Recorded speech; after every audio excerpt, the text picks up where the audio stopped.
अस्सलाम वालेकुम, शराय दस्तूर से मैं हूं अब्दुल क़य्यूम सिद्दीकी और आप हैं AQS के साथ। सुप्रीम कोर्ट ऑफ पाकिस्तान के बारे में बहुत सारी खबरें फैलाई जा रही हैं, कोई प्रोपेगेंडा किए जा रहे हैं कि पता नहीं किसी जज के चैम्बर से कोई डिवाइस निकल आई है। वो क्या हकीकत है उस पर बात करेंगे। और आज उमर अयूब जो लीडर ऑफ द अपोजिशन है वो इस्लामाबाद हाई कोर्ट के फ़ैसले के ख़िलाफ़ सुप्रीम कोर्ट में आ गए। और ये मुकदमा क्या है, ये जो धांधली मुबैना धांधली की शिकायत से मुतालिक है। उमर अयूब सुप्रीम कोर्ट में क्यों आए हैं। और इसके अलावा जस्टिस मंसूर अली शाह ने ईस्टर का केक काटा। आज सुप्रीम कोर्ट ऑफ पाकिस्तान में तकरीब हुई और इसके अलावा जस्टिस मंसूर अली शाह ने दो फ़ैसले भी उनके आए हैं। एक जहेज़ से मुतालिक है और दूसरा एक बेवा खातून थी जिसको उसके शौहर की वफ़ात के बाद FBI में जॉब मिली थी, लेकिन जब उसने दूसरी शादी की तो उसकी जॉब ख़त्म कर दी गई थी एक मेमोरेंडम ऑफिस मेमोरेंडम के ज़रिए से। फिर हाई कोर्ट ने उनको जो है वो कहा था कि ये गलत हुआ और आज सुप्रीम कोर्ट ने भी वो फ़ैसला बरकरार रखा। आज जजमेंट अपलोड हो गई मंसूर अली शाह साहब और जस्टिस अकील अब्बासी की, उस पर बात करेंगे। और जो ये मामलात हैं इस पर बात कर मेरे साथ तैयब बलोच और अमानत गशकोरी, हमारे दोस्त कोलीग। तो अमानत ने क्योंकि पिंक शर्ट पहनी हुई है तो इससे ख़वातीन के हकूक़ के हवाले से आने वाले फ़ैसलों पर बात करेंगे। और तैयब बलोच तो आपको पता है मर्दों वाली बात तो तैयब पहली तो ये कि उमर अयूब जो हैं वो आए हैं सुप्रीम कोर्ट ऑफ पाकिस्तान में। ये क्या कहानी है, ये ज़रा बताएंगे आप हमें कि क्यों आए हैं वो और ये क्या सिलसिला क्या है। उमर अयूब सर बेसिकली भाग रहे हैं इंतखाबी जो ये देखें नरेटिव तो इन्होंने बनाया फार्म 47 का, पता नहीं क्या कुछ इन्होंने नरेटिव एक बनाया कि जो फरवरी में इंतखाबात हुए जी हमारा मैंडेट चोरी कर दिया गया, वट एवर एक पूरा परसेप्शन मैनेजमेंट इन्होंने की। और वो एक केस भी बानी PTI ने यहाँ पे मुजरिम इमरान नियाज़ी ने यहाँ पे दरख्वास्त भी दायर की हुई है कि फरवरी के जो इंतखाबात हैं और ये वो उसका, तो उसमें भी जब कॉन्स्टिट्यूशनल बेंच ने कहा कि आप हमें कोई रिकॉर्ड दें तो कोई रिकॉर्ड नहीं दे सके, सिर्फ अखबारी तराशे ही दिए। और वही अखबारी तराशे जो उन्होंने परसेप्शन बनाई वही खबरें छपी तो वो दे दिए। ठीक, अब आते हैं इन रियल केस में। रियल केस में NA 18 हरीपुर 81 है मेरा 18 हाँ, तो ये जो इसका हल्का है उमर अयूब साहब का हरीपुर हज़ारा का नेशनल असम्बली का, उसमें इंतखाबात होते हैं और इंतखाबात को फिर इनकी ये कामयाब होते हैं। तो इसकी कामयाबी को इनके मुखालिफ उम्मीदवार ने मतलब ये है कि एक इनको मेखर 1,93,000 से ज़्यादा वोट पड़े हैं और जो इनके मुखालिफ उम्मीदवार थे क्या नाम है बाबर समथिंग है, हाँ, उनको ज़रा देख लेंगे ना उनको क्या नाम है उनका बाबर साहब का, आपने जब लिखे भी थे मैं हाँ, देख रहा हूँ। तो वो जो है उनको मिले 1,15,000 बिल्कुल। और फिर उसके नीचे 3 MPs थे और उनको भी 60-70,000, टोटल तकरीबन 4.5 लाख से ज़ायद वोट कास्ट हुआ। बिल्कुल। तो वो जो मुखालिफ फरीक है उसका ये कहना है कि जनाब ये तो पॉसिबल ही नहीं है कि इतने अरसे के अंदर इतना ज़्यादा वोट कास्ट हो, तो वो कुछ जाली वोट। हाँ, एक दिन में इसका फोरेंसिक ऑडिट जो है वो करवाया जाए और वो इलेक्शन कमीशन में आ गए। बिल्कुल। तो इलेक्शन कमीशन में जब आए तो इलेक्शन कमीशन ने इनको उमर अयूब साहब को नोटिस किया तो ये इस्लामाबाद हाई कोर्ट में चले गए। बिल्कुल। और इस्लामाबाद हाई कोर्ट में जो है वो उन्होंने कहा कि ठीक है जो भी फैसला होगा इलेक्शन कमीशन का तो वो आप चैलेंज कर दीजिएगा। तो उन्होंने ये कह दिया इलेक्शन कमीशन वापस जाएं। तो अब उमर अयूब इस्लामाबाद हाई कोर्ट में खुद गए और अब जो है वो इस्लामाबाद हाई कोर्ट के इस फैसले के ख़िलाफ़ जो है सुप्रीम कोर्ट में आए हैं। और सुप्रीम कोर्ट में आके वो कहते हैं कि जनाब इस्लामाबाद हाई कोर्ट को ये इख्तियार ही नहीं है ECP की जुरिस्डिक्शन के हवाले से इस तरह का। और उन्होंने बहुत सारी प्लीज जो है वो इसके अंदर इख्तियार नहीं था तो गए क्यों थे तो ये इस किस्म की जो है ना वो बिल्कुल असल में वो इख्तियार नहीं था तो गए क्यों थे। जैसे आपने कहा खुद गए और खुद फिर खुद इस्लामाबाद हाई कोर्ट की जुरिस्डिक्शन को एक्सटेंड कराया ECP तक। जब हाई कोर्ट ने फैसला दे दिया अब कहते हैं इख्तियार नहीं है। अच्छा। अब वो मुखालिफ उम्मीदवार जो हैं वो ये कहते हैं कि जी आप ये फ्रेंजिक करवा लें इसका। तो असल पीटीआई की भी तो यही डिमांड थी कि इलेक्शन में धांधली हुई है, तो उसने कहा कि उनके वकील ने, जो मुझ तक पहुंची है बात, कि उन्होंने कहा कि ठीक है, टेस्ट केस के ऊपर ये उमर अयूब साहब का हल्का जो है इसी को खोल लेते हैं, इसी का फ्रेंजिक करा लेते हैं। तो वो प्रोसीडिंग इलेक्शन कमीशन में चल रही थी। बिल्कुल असल केस है कि फॉरेंसिक कराना आया, हुई है धांधली नहीं हुई, ठीक, क्योंकि इस हल्के में 4.5 लाख वोट एक दिन में कास्ट होना भी एक खुद सवालिया निशान है कि इतना जो है वो टर्नआउट और ये सारा कुछ, फिर इससे बढ़ के जेली वोट बहुत ज़्यादा रहे हैं इस हल्के के अंदर, ये भी तयशुदा है। तो जब फॉरेंसिक ऑडिट होगा, दूध का दूध पानी का पानी हो जाएगा। लेकिन आपको पता है कि ये भागते हैं, डब्बे खोलने से खुलवाने से भागते हैं। फार्म 47 का इन्होंने एक परसेप्शन बनाई हुई है, एक प्रोपेगेंडा बनाया हुआ है, वरना आपके सामने सुप्रीम कोर्ट में ये चीज़ तय हो चुकी है कि जब डब्बे ओपन होते हैं तो फिर फार्म 47 हो, फार्म 45 हो, वो फिर गैर मुतलका हो जाते हैं, वो फिर दोबारा काउंटिंग, वो चीज़ें, वो सामने हक़ाइक़ सामने आते हैं, तो फिर जो चीज़ें होती हैं हक़ाइक़ के सामने, जो जीत रहा होता है उसकी फिर कामयाबी होती है।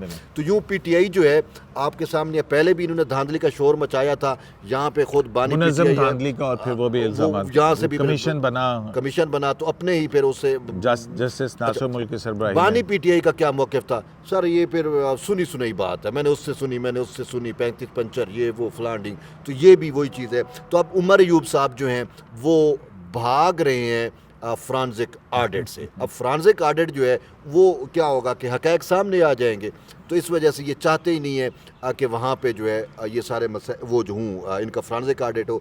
अब ये सुप्रीम कोर्ट में आ गए हैं। अब देखना ये है कि सुप्रीम कोर्ट ऑफ पाकिस्तान जो है वो इस पर क्या, अब जब मैं देख रहा हूँ साहब, ज़रा सुप्रीम कोर्ट भी अब लॉजिकली तो चीज़ है कि यार ठीक है भाई, उसका इतराज़ है तो फ्रांसिक ऑडिट करा लो, सिंपल सी बात है। नहीं, लेकिन वो कानून के नीचे चलता है ना, इलेक्शन एक्ट है, इलेक्शन कमीशन कब तक खोल सकता है, कब तक नहीं खोल सकता, ट्रिब्यूनल्स बन जाएं तो इलेक्शन कमीशन क्या वो कार्रवाई कर सकता है। तो टेक्निकल रीजंस तो हैं ना, बहुत टेक्निकल रीज़न है। अब इसमें चलो, तो वैसे वाकई बात तो ये ठीक है, मतलब कहते हैं हाँ जी ठीक है खोलें, मैं जरा को चोरी की थी है, तो फिर ये टेक्निकलिटीज के पीछे क्यों छुप रहे? आप ये कह रहे हैं। अब इसका वो जो खौफ है, मुझे तो इसका खौफ लग रहा है, फ्रांसिक ऑडिट से ये खौफ ज़्यादा है और उस खौफ की वजह से ये लिटिगेशन में आ गया। चलें, ठीक हो गया। तो अपना ये तो उमर अयूब साहब का जो है वो हक़ है, आईनी कानूनी हक़ है कि वो सुप्रीम कोर्ट ऑफ पाकिस्तान में आ सकते हैं, जो भी फैसले से अगर अपने आप को एग्रीव्ड समझते हैं वो। जस्टिस मंसूर अली शाह के बड़े फ़ैसलों की तरफ जाने से की तरफ चलते हैं, और फिर उसके बाद हम कुछ ये भी देखेंगे कि वो एक सोशल मीडिया पे बड़ा चला कि जनाब एक जज साहब हैं कि उनके चैम्बर से कोई डिवाइस बरामद हुई है और पता नहीं क्या हो गया, पता नहीं क्या खलबली मच गई और क्या हुआ, उसकी भी कुछ चीज़ें हैं, उसके ऊपर भी डिस्कस करेंगे। तो ये जो 2 फैसले आए हैं बेवा के हक़ के अंदर और जहेज़ के हवाले से, ये क्या फ़ैसले हैं?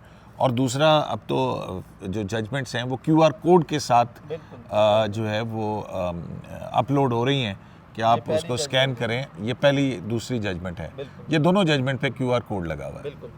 वो जो पहली थी बेवा वाली, वो पहला फैसला था और उस पर मेंशन किया हुआ है जैसे मंसूर अली शाह ने कि ये पहला केस है, पहला आर्डर जारी हुआ है QR कोड के साथ लिटिगेंट्स। ये जहेज़ वाला फैसला जो 2 दिन पहले आया। बिल्कुल बिल्कुल। हाँ, तो वो फैसले 2 जो थे, उसमें पहला बेवा का कि बेवा जो है वो दूसरी शादी अगर करती है तो उसको फिर नौकरी, सरकारी नौकरी है वो मिलनी चाहिए या नहीं मिलनी चाहिए। अगर वो नौकरी पर है तो उसको हटा दिया जाता था। 2016 का जो ऑफिस मेमोरेंडम था उसके मुताबिक तो इनके साथ भी यही हुआ, खातून के साथ के केस के फैक्ट्स में ये कुछ बताता हूँ की जगह लगी कि एक FBR में थे इनके हस्बैंड, उनका इंतकाल हो गया, तो वज़ीर आज़म का जो पैकेज था उसके तहत इनको जो है वहाँ पे कंपैशनेट ग्राउंड्स के ऊपर जो है वहाँ पे उसमें नौकरी मिली। लेकिन जैसे ही उन्होंने नौकरी मिली तो उन्होंने दूसरी शादी की, और दूसरी शादी की बुनियाद पर उन्होंने कहा कि जनाब हम आपकी ये नौकरी ख़त्म कर रहे हैं। वो फिर high court, Lahore high court में चली गई। लेकिन उससे पहले भी जो इमदादी पैकेज का जो वज़ीर आज़म का कानून वो था, उसको सुप्रीम कोर्ट जो है वो गैर आइनी करार दे चुकी हुई है। वो जैसे मंसूर अली शाह का कहना था कि वो जो फैसले हैं, तो इस केस के फैक्ट्स के ऊपर मैं कह रहा हूँ ना कि फिर वो इस्लामाबाद हाई कोर्ट में गई, वो खातून जीत गई ये मुकदमा।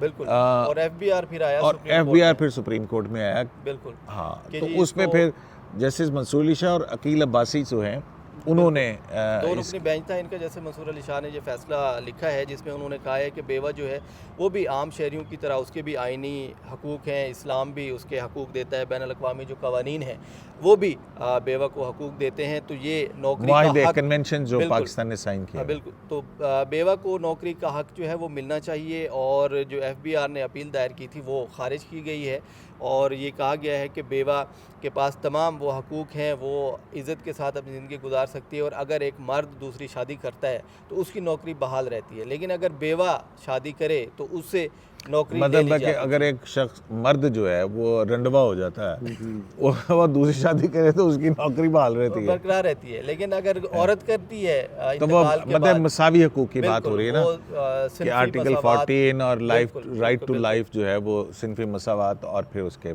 बिल्कुल ख़वातीन के हकूक़ के ख़वातीन हवाले के हकूक़। इसी के साथ उन्होंने एक जहेज़ का भी एक बड़ा इंपॉर्टेंट आर्डर जारी किया, जैसे मंसूर अली शाह ने, वो भी दोनों QR कोड वाले हैं, आवाज़ जा रही होगी से। तो उसमें भी उन्होंने ये कहा है कि जी जहेज़ जो है वो औरत का हक है, एक जहेज़, दूसरा जो ब्राइडल गिफ्ट्स होते हैं, मतलब उसको जो गिफ्ट मिला दोनों तरफ से। जहेज औरत का हक है क्या, मतलब मैं समझा मतलब नहीं आपकी बात। जहेज़ ये कि अगर तलाक के बाद शौहर जो है उसे जहेज़ की रकम वापस ना करे या उसको शादी से पहले, शादी के मौके पर जो गिफ्ट्स मिलते हैं, मतलब वो कह रहे ब्राइडल हैं गिफ्ट्स कि हो जो गए, जहेज में दुल्हन लेके आती है वो उसकी मलकियत उसकी है, मलकियत है, उस पे शौहर का गिफ्ट्स कोई में हक नहीं है। कोई हक नहीं अगर है। तलाक और हो लेकिन जाती है तो वो अगर लेके जा सकती है अगर अपना वो सामान। सेपरेशन हो Yes. जाती है या शादी नहीं चल पाती वो है फिर उसको मिलनी चाहिए। तो फिर जो गिफ्ट्स शौहर ने, शौहर के जिसने भी अहबाब दिए, ने, लवाकीर ने, दोस्तों उसके ने, रिश्तेदारों जो ने, भी शादी पे दिए हैं वो उसके हैं और उसको वापस होने चाहिए वो और लड़की के होंगे। लड़की के होंगे। अच्छा। और लेकिन उन्होंने ये कहा है कि जहेज़ की सपोर्ट नहीं की कि ये एक रस्म माशरे के में ये तो एक गलत रस्म है और इसको नहीं नासूर होना है, चाहिए, लानत है। लेकिन उन्होंने कहा कि हक महर जो है वो इस्लाम भी उसकी इजाज़त देते हैं और हक महर लाजमी है शादी में। तो उन्होंने कहा है कि जी अगर गिफ्ट्स ऐसे हैं कि वो उसको जो दिए गए थे उसके शौहर के घर वालों की तरफ से या उनकी तरफ से, और वो सिर्फ औरत को नहीं दिए गए थे, मतलब एक ओवरऑल जैसे गिफ्ट किया जाता है, कोई किसी ने ज़मीन दे दी कि जी शादी पे हम गिफ्ट कर रहे हैं दोनों मियाँ बीवी को, तो उस पर औरत हक नहीं जमा सकती तलाक के बाद। सिर्फ उसकी वो मलकियत हैं जो उसको जहेज़ में मिली थी, उसके पेरेंट्स ने दिए थे, या फिर उसको जो गिफ्ट दिए गए थे और ये मेंशन किया गया था कि ये चीज़ उनकी है। लेकिन अब इसमें भी काफ़ी कॉम्प्लिकेशंस है कि आप उसमें मेंशन कौन करता है, मतलब कोई अगर लिस्ट शादी के किसने टाइम कौन सी लिस्ट वो दी? लिखते तो नहीं है कि मैं ये गिफ्ट दे रहा हूँ तो ये इसका है, औरत का है। नहीं, लेकिन उन्होंने स्पेसिफाई किया कि वो जो लिस्ट आई थी उसके अंदर आइटम नंबर 56 वो तो से इस लेके केस की हद 64 तक एक तक वो हाँ। कह सकते हैं, लेकिन अब वैसे जो हम एक देखें प्रिंसिपल उन्होंने तय किया है वो ये बिल्कुल, है। उसमें उनका ये कहना है कि जहेज़ औरत को मिलना चाहिए और शादी के बाद जब तलाक होती है बस उनकी जहेज़ तलाक के मिलन- बाद तो उसकी मलकियत है, मतलब वो दावा कर सकती है। और उसकी अपील भी उन्होंने खारिज की है। जो खामन थे उनके मोहम्मद साजिद नाम था, तो शमसा असगर थी जिनके साथ उनकी शादी हुई 2018 में, एक बेटी भी उनकी थी, तो उनकी तलाक हो गई, जो भी मामलात उनके हुए। तो उसके बाद औरत ने नान नफ़का के लिए किया, जहेज़ के लिए किया, और उसने खामन ने ये कहा कि जी मैं रकम कम की जाए इसकी, तो उसको खामन के ख़िलाफ़ फ़ैसला दिया ट्रायल कोर्ट ने, फैमिली कोर्ट ने। उसके बाद लाहौर हाई कोर्ट चले गए वो, लाहौर हाई कोर्ट ने भी उनके ख़िलाफ़ फ़ैसला दिया और औरत ने साथ ये भी कहा कि मुझे जो वापस किया गया है तलाक के बाद जहेज़ वो कम था, जो चीज़ें मेंशन थी पहले उसमें से कम मुझे वापस की गई हैं, तो वो फिर बढ़ा दी गई लाहौर हाई कोर्ट की जानिब से। और जब वो सुप्रीम कोर्ट आ गए उनके खामन, तो आज सुप्रीम कोर्ट ने भी खामन की अपील खारिज की है। उन्होंने कहा है कि जी उसको पूरी रकम मिलनी चाहिए जो जहेज़ में उसको दिया गया था, और वो उसका हक है, ब्राइडल गिफ्ट्स हों, जो भी चीज़ उसको मिली थी तलाक के बाद औरत का हक होता है। ठीक हो गया। तो ये दो इम्पोर्टेंट जो बिल्कुल सही। तो आज ईस्टर का केक भी काटा है जस्टिस मंसूर और जस्टिस मुनीब अख्तर, दोनों। एक तस्वीर सुप्रीम कोर्ट की तरफ से जारी हुई है कि जो हमारी मसीही बरादरी है उनके साथ सुप्रीम कोर्ट के मुलाजमीन के साथ जो है ना, दोनों मिल के केक काट रहे हैं। अब ये नहीं पता कि केक कौन काट रहा है, तो बहरहाल ये भी एक बड़ा अच्छा जेस्चर है। अच्छा है, लेकिन और फिर अब आप कहते हैं कि वो चीफ जस्टिस है, कह मकाम ही सही, लेकिन केक ही ना काटे क्या? केक तो काट सकते नहीं हैं। नहीं, मैं तो तारीफ कर रहा हूँ यार इस चीज़ की। मतलब देखे ना, कायम मकाम चीफ जस्टिस बनने के बाद उन्होंने जो काम वो कर रहे हैं, तो वो हमें बताना है ना। आज तीसरा रोज़ है उनका हल्फ उठाने के बाद, पीर, मंगल, बुध, तो जो है वो ये 3 दिन का हमने बताना तो है ना कि उनकी क्या क्या एक्टिविटीज़ रही हैं। तो ये क्या डिवाइस वाला सोशल मीडिया पे चला, कोई सुप्रीम कोर्ट ने इस पर वजाहत भी जारी की है सुना? सर सुप्रीम कोर्ट ने बिल्कुल वजाहत जारी की है। बेसिकली मैं आपको बताऊं कि वो तहरीक इंसाफ के रहनुमा थे शहजाद अकबर, वो एहतसाब का उन्होंने वो इमरान रजीम के अंदर, हाँ, उसको एहतसाब रिकवरी यूनिट पे उसको सारा हेड बनाया हुआ था। और वो यहाँ से जब रजीम चेंज हुआ भाग के निकल गए। तो जब वो निकल गए तो बरतानिया में मुकीम है, और बरतानिया में बैठ के उन्होंने जो है वो एक ट्वीट किया, और बड़ा लंबा थ्रेड टाइप नंबर चौड़ा ट्वीट था, जिसमें उन्होंने कहा कि हाल ही में सिंध, जो उनकी वर्डिंग है वो बता रहा हूँ, हाल ही में सिंध से जो जज सुप्रीम कोर्ट में तैनात हुए हैं उनके चैम्बर में, ये उसके एग्जैक्ट वर्ड थे, उनके चैम्बर के अंदर जो है वो डिवाइसेस और आलात वगैरह और ये चीज़ें लगी हुई थी, और उनको शक हुआ, उन्होंने फिर क्लीन करवाया, देखा तो वो चीज़ें लगी हुई थी, तो वो उतारी गई, और इस पर उन्होंने जो है वो कंसर्न अथॉरिटीज़ या चीफ जो भी है उनको वो कहा। तो फिर वो कह रहे हैं कि इसको मिलाया वो 5 जजेस के लेटर के साथ कि उनके भी इसी तरीके से भाई होता रहा, वो मोहसिन अख्तर कियानी और वो जो कहते थे जी हमारे भी घरों में और ये चीज़ें लगी हुई हैं, तो उसके साथ मिला के उन्होंने एक परसेप्शन बनाने की, एक मैनेजमेंट बनाने की, वो जो कोर्ट पैकिंग और इस टाइप के जो उसके साथ जोड़ा, और कहा मज़ीद तफसीलात भी और ये सारा कुछ। तो ये चीज़ें चूँकि कोर्ट से जुड़ी हुई थी, तो साफ ज़रा आपको भी कहीं ना कहीं से मैसेज आया कि भाई ये क्या है, हमें भी आए। तो फिर सुप्रीम कोर्ट के साफ ज़रा सुप्रीम कोर्ट को भी गए, तो फिर PR जो है तर्जमान सुप्रीम कोर्ट के शायद कंबोई, उनकी जानिब से एक स्टेटमेंट जारी किया गया, जिसमें उन्होंने कहा कि ये मन गढ़ंत बेबुनियाद है, सच ऐसा कुछ हुआ ही नहीं है। अब मेरा आपसे एक सवाल है, छोटा सा सवाल ये है कि वो बरतानिया में बैठे हुए हैं, ठीक है, तो क्या बरतानिया में कोई कानून की अमलदारी है कि इस टाइप का, कि जब वो हमारे रियासती इदारे पे इतना बड़ा तोहमत, इल्ज़ाम या झूठ इफ्तरा फैला रहे हैं, और ख़ुद सुप्रीम कोर्ट उसको डिसोन कर रही है और कह रही है कि ये झूठ है, प्रोपेगेंडा है, फेक है, तो क्या बरतानिया में उनके खिलाफ कहीं कोई कार्रवाई हो सकती है, नहीं हो सकती, या क्या मतलब ये? नहीं, वो तो हो सकती है, लेकिन वो उसके लिए आपको वहाँ पे जाना पड़ेगा, रुजू करना पड़ेगा किसी ना किसी को, या तो जज साहब जाएँ फिर डैमेजेस का सूट फाइल करें, लेकिन उन्होंने किसी का नाम नहीं लिया है, तो सुप्रीम कोर्ट बतौर इदारा, अब मेरा ख्याल है सुप्रीम कोर्ट ना सही, हुकूमत कर सकती है, लिटिगेशन में नहीं जा सकती, हुकूमत कर सकती है। हाँ, हुकूमत जा सकती है, हुकूमत जाके वहाँ पे अच्छा, कर कोई सकती है, क्योंकि सुप्रीम कोर्ट ऑफ पाकिस्तान के हवाले से इंडिविजुअल मेरा ख्याल है कि मैं वैसे पूछ रहा हूँ, कोई इंडिविजुअल डेफेमेशन कही है ना, या गलत का, या कि मेरा मुल्क है, मेरा रियासती इदारा है, उसके खिलाफ इसने नहीं, आप सोशल मीडिया पे वो ट्विटर पे किया है, ट्विटर जो है वो कहाँ से होता है, वो भी बहुत सारी चीज़ें हम देखने की। अब इसका तो वाज़ेह तरदीद आया और सुप्रीम कोर्ट की जानिब तो उधर से तरदीद आ गई है ना, तो आपके ख्याल में कुछ तो हुआ होगा यार, ऐसे तो नहीं हुआ? नहीं सर, कुछ हुआ ज़रूर होगा, ऐसे तो बात नहीं फैलती, या उन्होंने ट्वीट किया है तो कुछ पता तो ये है। पता लगा कि किसी जज साहब जो हैं वो अपना फ़ोन वहाँ पे कुछ भूल गए थे, तो वो जो है ना नहीं सर, वो कहीं उन्होंने पे कहा ये बैठे कौन सी थे। डिवाइस आ गई? नहीं, ये पता चला है ज़राए से, कंफर्म नहीं कह सकते। हाँ, तो ये ज़राए बताया से गया कुछ है पता लगा इनको, हाँ। कि जजेस बैठे थे अपनी रिहाइशगाह पर ही, तो उधर कुछ कैमरे लगे हुए थे, तो जजेस वैसे ही इकट्ठे खाना खा रहे थे, गपशप कर रहे थे, तो उधर एक जज साहब ने ये कहा कि जी ये कैमरे क्यों लगे हुए हैं, किसने लगवाए हैं। उन्होंने पूछा वैसे रैंडम के क्यों लगे ये क्या हुए लगा हैं, हुआ ये है, क्या लगा पता हुआ लगा है। ये कैमरा है, अच्छा। तो फिर उस स्टाफ ने सब ने उन्होंने चेक किया और उन्होंने बताया कि ये पहले से सिक्योरिटी कैमरास लगे हुए हैं, तो इंटरनल उनकी जो सिक्योरिटी है उसके लिए ये लगवाए हुए हैं, तो उधर ये बात ख़त्म हो गई। उसके बाद कोई चैम्बर की बात नहीं थी, उन्होंने फिर शहजाद अकबर साहब ने चैम्बर का लिख दिया और वो बातें बढ़ा चढ़ा के, तो जिसकी वजह से फिर वजाहत जारी करनी पड़ी सुप्रीम कोर्ट को। मतलब बात इतनी नहीं थी, एक वैसे जनरल उन्होंने पूछा कि ये क्या है, तो अब उन तक बात कैसे पहुंची, ये भी एक सवाल है। जैसे तैयब भाई ने पूछा कि ये कैसे, मतलब शहजाद अकबर तक भी एक चीज़ चली जाती है, कुछ मामला, तो ये कौन उनको नहीं, ये तो अब नहीं हो सकता। आप सुप्रीम कोर्ट की राहदारियों हर में एक होता है। आप सुप्रीम कोर्ट की राहदारियों में बड़े अरसे से घूम रहे हैं, घूमते हैं, देखते हैं, हर जगह जगह पे कैमरे लगे हुए हैं। बिल्कुल लगे ये हुए सामने मेरे ये 3 कैमरे लगे लगे हुए हुए हैं, अंदर लगे हुए हैं, उधर लगे हुए हैं, हर रोड पे लगे हैं। अब मैं क्या कहूँ कि भाई जजेस के पास मोबाइल फ़ोन होता है, स्मार्टफोन है, वो आपको याद है एक दफ़ा वो जस्टिस मंसूर अली शाह बेंच के अंदर ही बैठे हुए थे और यही हो रहा था, तो उन्होंने कहा जी जासूसी, इससे बड़ी क्या जासूस, आपसे सबसे बड़ा जासूस आपका अपना फ़ोन है। बिल्कुल बिल्कुल।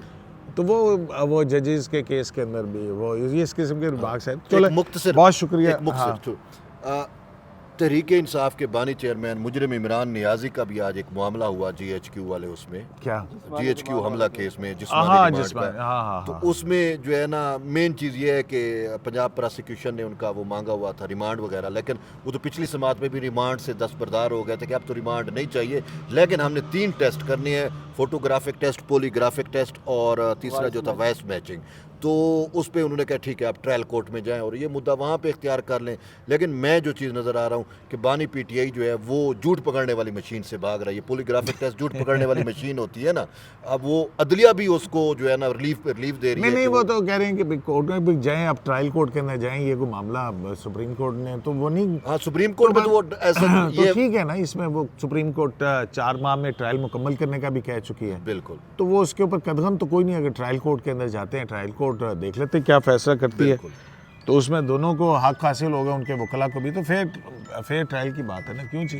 बिल्कुल और दूसरा वो सरफराज चीमा वाला भी मामला हुआ, उसमें भी उन्होंने कहा कि जनाब इनके पास से पिस्तौल बरामद करना है, और उन्होंने कहा कि जी वो तो 9 महीने से हॉस्पिटल में उनको वो क्या कहते हैं जो आपका कंधा मुंजमे जो हाँ नहीं फ्रीजिंग शोल्डर जो है ना, वो शायद उनका वो इशू चल रहा है। तो जनाब शराय दस्तूर से AQS लाइव से आज इतना ही। अपना फीडबैक ज़रूर दीजिएगा। अल्लाह निगहबान।